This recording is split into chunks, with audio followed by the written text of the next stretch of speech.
Petition. Natalie Elford. Thank you, Mr Deputy Speaker. I rise to present a petition submitted by my constituents in Dover and Deal who are concerned by the Dover fast-track proposals.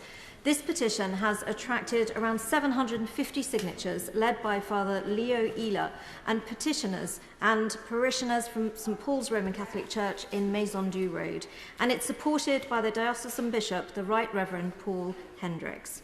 This is a poorly considered proposal that will add to traffic congestion, disadvantage older and disabled people, damage local businesses and shops in the Dover town, and harm access to the church, including for weddings and funerals and the world-renowned Pilgrim's Way.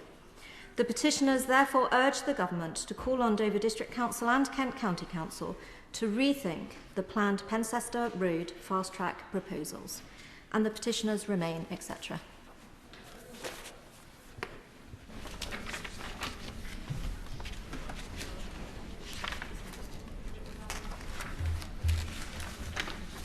Petition Dover Fast Track. I beg to move that this House do now adjourn. The question is that this House do now adjourn. Selene Saxby. Thank you, Mr Deputy Speaker. I am very proud to be Ilfracombe's MP. It is a tight-knit, resilient community of 12,000. Being so remote, it has to be self-sufficient. 12 miles from Barnstaple, the major town in northern Devon, and almost 60 miles from Devon's county town, the city of Exeter. At the start of the pandemic, it made national news, being the first community to fully develop a delivery and support network across the town, and the community continues to look after its own and all those that visit. Ilfracombe is both rural and coastal, with a stunning harbour, hardy fishing fleet and its own lifeboat station, reflecting the treacherous coastline and rugged cliffs. It is one of those seaside towns that was so popular with the Victorians and then cut off with the closure of the train line in the 70s and has suffered from underinvestment ever since. Tourism remains the #1 industry in the town, creating its own challenges with so many small businesses choosing not to register for VAT and closing at the 85,000 threshold, leaving swathes of employees in seasonal work and out-of-season benefits. But this is not a low-wage economy, it is a low-skill economy. 20% of over 16s have no qualifications at all, often leading big employers in the town to recruit internationally and breaking down jobs into those that match the skills. We see far, far too many of our bright youngsters head off to university to never return. The South West suffers from a youth exodus, the highest number of 16 to 24-year-olds and highest number of students leaving of any region, with implications for those left behind. School attainment gaps in the South West between poorer pupils and the rest are the largest of all English regions at the end of both primary and secondary school. Not to mention that recruitment, retention and training challenges exist for isolated and remote schools and lower levels of school funding and teacher pay. Ilfracombe has the second biggest catchment of any secondary school in the country, with absenteeism running at 10%, a similar number to the percentage of people in Ilfracombe that have and will never work at all. Deprivation runs deep in Ilfracombe. As foreign holidays became the norm, old hotels became homes of multiple occupation. Ilfracombe even featured on the 80s comedy show Bread as somewhere to move to, and some of those old hotels became care settings for those with addictions with no housing elsewhere in the country to be moved to. We have wards in Ilfracombe where over a quarter of the population are registered disabled under Equality Act terms. The town is still littered with derelict buildings and currently has 20 large buildings unoccupied, falling down, and intermittently one is burnt to the ground. Surely there must be more that can be done to tackle these derelict buildings and bring them back into use. Ilfracombe has the lowest healthy life expectancy of any rural town in the country, and a life expectancy well below, over a decade below the healthiest towns in Devon. There are not big queues for healthcare in Ilfracombe. People often don't even present, despite lifestyle choices contributing to poor health and an acceptance that things are good enough. And they are not. I have attended more meetings on the issues of deprivation and health inequalities in Ilfracombe than I care to list.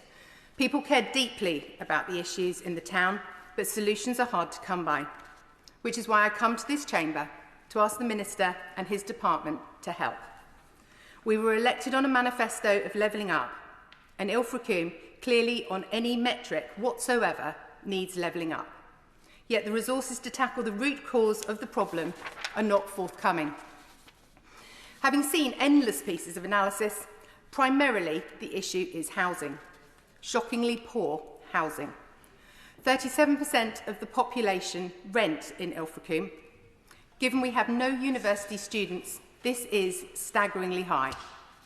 House prices post-pandemic have jumped by 53%, one of the highest rates in the country.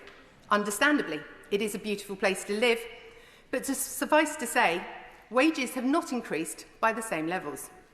We've lost almost 2/3 of long-term rentals, mostly to short-term holiday lets, and far too many of the remaining rental properties are substandard. And again, the council are apparently powerless to intervene unless there is something like a fire, and the pictures I have circulated to the department of the conditions families are living in are unacceptable. Of course. So can I commend the Honourable for North Devon bringing this forward? I did speak to her beforehand as well, and I understand the issues. Very clearly, the Honourable has outlined North Devon, the issue of tourism, the issue of fishing, the issue of youth unemployment, and now the issue of housing. As a representative of a small harbour village of Portavogie in my constituency of Strangford, I fully understand the pressure of finding affordable housing in these little communities.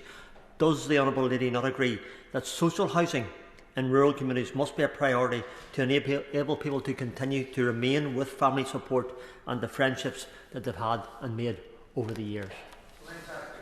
And I thank the Honourable Gentleman for his intervention, and I agree entirely. I am going to come on and talk about affordable housing, and I'm sure he will recognise what I'm also about to say, representing a coastal constituency, that storms batter the North Devon coastline at this time of the year, and old hotels, shabbily converted to flats and some with no insulation, are taking the elements week after week and should be condemned. But the last thing we need is even more derelict buildings that no one will do anything with. When we look to the first round of levelling up bids, because Ilfracombe is only a small part of North Devon, the metrics used to determine where levelling up funding would be spent meant we were in the lowest category, and our tiny district council didn't have lots of potential bids ready to go for Ilfracombe. A strong bid was submitted, but was ultimately unsuccessful. But we all knew that wasn't going to level up Ilfracombe. It was just to secure some funding. A senior council officer at the time raised the issue of housing and what was really needed, but the levelling up funds were all around transport and tourism, not housing. It is with gratitude to the new Chief Executive of Devon County Council arriving this spring from the remote and rural Highlands and looking at the deprivation within my constituency that she was in my office weeks after her appointment to ask what was going on with Ilfracombe. Since her arrival and focus, more councillors and council officers than have ever before headed north of Tiverton and made it up to Ilfracombe to see the problem. In addition to the Devon Housing Commission, who have also visited, which I am the only MP to sit on. It is hard to reconcile that we are not worthy of levelling up when we have 50 families looking at their second Christmas in a holiday park because there is not a single home available for them in northern Devon. Indeed, not a single affordable home has been built in Ilfracombe since 2006. The first are now under construction, and as another district council leader said during the presentation of these facts at the Devon Housing Commission, is this not a dereliction of duty? And indeed it is. As whilst our tiny district council knows there is a problem, it does not have the resource to deliver a solution. At the end of the pandemic, my county council told me my constituency was home to 5 of the 10 most deprived wards in all of Devon. My question was, what are you going to do? And it is only with the new Chief Executive's arrival that a proposal has been forthcoming. 6 different costed proposals with different elements to tackle housing and skills are with the Minister's Department. I'm very grateful to the previous Levelling Up Minister for visiting Ilfracombe and meeting with the councils and for the engagement of the current Levelling Up Minister. And I very much hope that the promised meeting will deliver a plan, as quite simply, North Devon and Ilfracombe do not have the resource to resolve the housing situation on their own. My frustration at the multi-tiers of local government resulting in so much talking and so little delivery is great. We simply have to tackle some of the housing issues in the town before we can tackle the others. I am delighted that a family hub will be forthcoming for the town, as again, like far, far too many schemes, because Devon County Council covers a huge area, on average, many things in Devon look fine, or at least not bad, which hides pockets of deep deprivation in places like Ilfracombe, and we have missed out on far, far too many pots of money because the average looks fine, but does not take into account the variance across the county. Will the new devolution deal deliver anything to Ilfracombe? Unfortunately, time and again, we see money going to urban centres and not reaching into the smaller, equally in need communities. Lib Dem-run North District Council are apparently only able to deliver one project at a time, having had the pleasure of spending Friday morning with the leader, with him explaining why the bus station in Barnstable could not be upgraded because the council were too busy with the future High Street project to tackle a second issue. I personally have more confidence in the council officers, even if not the political leadership, to understand what needs to be done.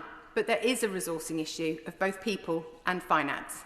And if we need to attract external funding in to tackle some of these housing challenges, we do not have the experience of managing such projects well, and we desperately need responsible social landlords to take on some of the properties in Ilfracombe and bring them up to a standard and maintain them there.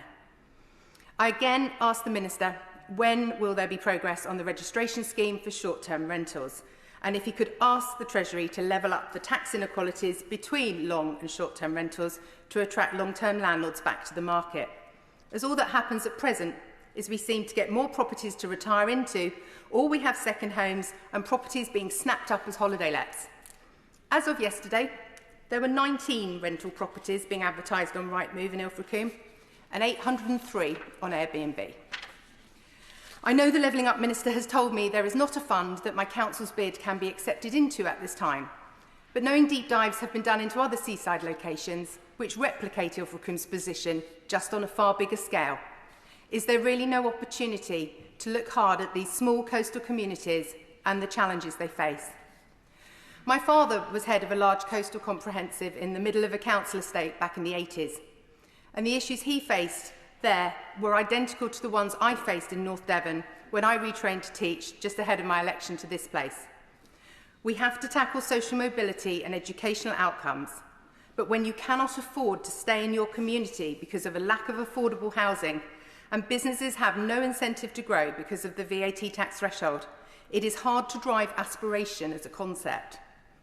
The frustration that the government is spending money overseas to house people who come to our shores illegally when we cannot house our own is immense.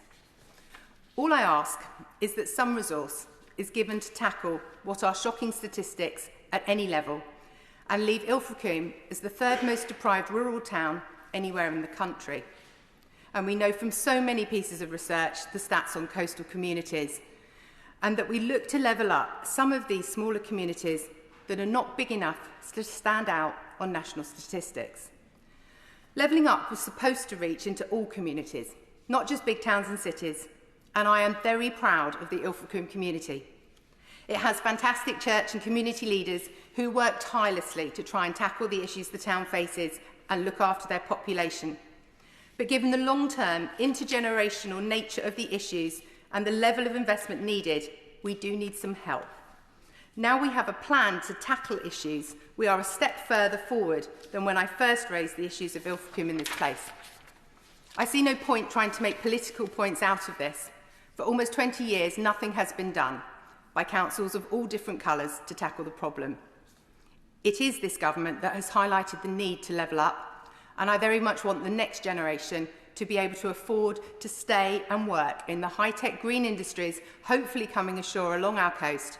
And I very much hope the Minister will be able to provide some hope that we may at last be able to tackle some of the root causes of the deprivation Ilfracombe suffers and particularly tackle their housing supply. Minister, Lever. Thank you, Mr Speaker. And, I'd like to start by thanking my honourable friend from North Devon for the opportunity to debate these. These are important issues and ones which it is vitally important that honourable members and honourable friends have the opportunity to talk about, making sure that there are viable, aspirant and successful towns all across the country is a hugely important part of our job, and one which motivated me to come to this place on behalf of North East Derbyshire, and I know and quite clearly motivates my honourable friend to do the same for North Devon. I know DLUC officials were pleased to hold a recent round table in Ilfracombe, which my honourable friend references, where officials and agencies had a productive discussion about some of the opportunities and challenges which my honourable friend has rightly highlighted, and to discuss some of the points about support. And I also would like to recognise my honourable friend for the important work of the Devon Housing Commission, which, as she indicates, she sits on. Looking forward to seeing the results of that work. And I just want to spend 30 seconds just championing my honourable friend in general. She is one of the most diligent members of this House, and she is so utterly engaged in the issues that are important to her constituents. And it is so important that that is the case. And I know that North Devon residents will be very grateful for all of the work she does. On housing in particular, it is absolutely the case that housing is vital, obviously, for the government's long-term plan for economic recovery. And in July, the Secretary of State, the Right Honourable Member for Surrey Heath, set out a long-term plan for housing to usher in a new era of regeneration and housing delivery all across England. That's more houses, but houses in the right place, absolutely seeking to service and support local demand. And we're on track to achieve our manifesto commitment to deliver over 1 million homes over the course of this Parliament. And since April 2010, over 2 million homes have been delivered, and 4 of the highest annual periods for housing supply in the last 30 years have all come in the last half decade or so. It is absolutely vital to build more houses, but we need to build them in the right place, as I say, and we need to build it in a way, as my honourable friend from North Devon indicates, that responds to local demand. And we will continue to work with Homes England. I continue to, my offer remains with my honourable friend, who I've already met a number of times on this, to work in partnership to see what we're able to do over the long term for North Devon, as for so many other constituencies all around the country. My honourable friend is particularly right to highlight the importance of aspiration. We know that there can be a challenge in terms of aspiration in some of our smaller towns, and we know that that is the absolute key, the absolute core to making sure that we are giving people not just things, because a lot of the discussion about levelling up has been about things, as important as they are, but it's also about giving them the tools to actually go and change their lives for the better. And if we can inculcate aspiration into our kids as they're going through school, into our communities as they're building their lives and building their businesses, and if we can make sure that we have that aspiration at the core of everything we do, it's such a fundamentally conservative prospectus upon which to make our communities even stronger, and is also the most successful way that we can make our communities stronger in the long term. The new funding announced at the autumn statement through Levelling Up Partnerships, a further investment zone, a new investment opportunity fund, and other funding for transformative projects across the country, I know will make a real difference in those areas where it has been agreed and where it will come in the coming months ahead. Ilfracombe has benefited from government funds to support increased housing and infrastructure, including the Brownfield Land Release Fund, which will release 15 properties, self and custom built homes in Biddlescombe Depot. That's a £6.5 million. There's also a £6.5 million HIF fund for the Ilfracombe Southern Extension. But I do absolutely take my honourable friend's point that there is much more that needs to be done, and I'm happy to work with my honourable friend on that. As I say, we remain committed to creating a housing system that works, including increasing first-time buyers in every single region across the country. We're operating a range of schemes, including first home, shared ownership and mortgage guarantee schemes, all of which aim to increase the supply of low deposit mortgages, increase the availability of new housing and stimulate economic growth. We know that first-time buyers can often struggle to afford to buy a home in the areas where they live and work. And I've spoken with my honourable friend previously about the challenges in North Devon of that. We know that key workers can find themselves unable to live in the communities they serve. And again, my honourable friend from North Devon has highlighted the particular challenges which she sees in her local community. So things like first homes, whilst not perfect, they are able to allow local connections to be set with key worker criteria. And I hope that communities up and down the land that are facing those challenges are able to use those, but recognise that there is always a longer conversation to be had around that. Our honourable friend is absolutely right. She raises a basic point of fairness, and this week we are going to be talking about a number of other issues in this place, including tomorrow, where we are talking about those who come to our shores illegally. And she's absolutely right to highlight the views of her constituents that there has to be basic fairness in people coming to this country so that we can make the case that the work that we're doing on levelling up, that it works for the long term. And I hope we can make progress on that specific and broader point tomorrow. My friend and I have also spoken recently on the issue of community land trusts as a way to support a housing supply that meets the needs of the local community. The community-led approach to house building involves community-based groups taking responsibility for driving forward local house building schemes, and that support and close involvement of local communities enables the securing of planning permission and the delivering of housing on sites. And I hope that that is a possibility in North Devon in the future as well. My friend highlights, and we've already spoken several times since I was appointed as Housing Minister a few weeks ago, about the importance of getting clarity for herself and for other colleagues in Devon, Cornwall and elsewhere with regards to short-term lets.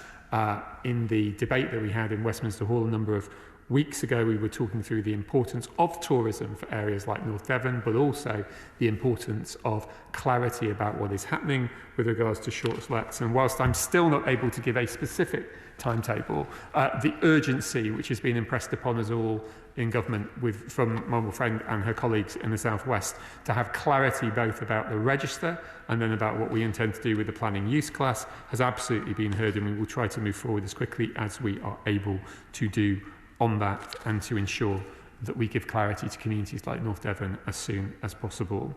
In closing, I want to thank the Honourable Lady from a honourable friend from North Devon for prompting this important debate, for giving us the opportunity, even in a small way, to have the ability to discuss Ilfracombe, to make sure that we're discussing both the opportunities and the challenges, and to recognise that there is much more conversation to be had outside of this chamber in the future with regards to its future. Places like Ilfracombe, just like places like North East Derbyshire, which I have the privilege to represent, have hugely bright futures, and they have hugely bright futures if we can give communities the tools to get on, if we can make communities as aspirational as they possibly can be, if we can ensure that government support works for the long term, and if we can continue the very good conversations that my honourable friend has started and I know is at the forefront of, to make sure that she's championing places like North Devon for the future, for the long term.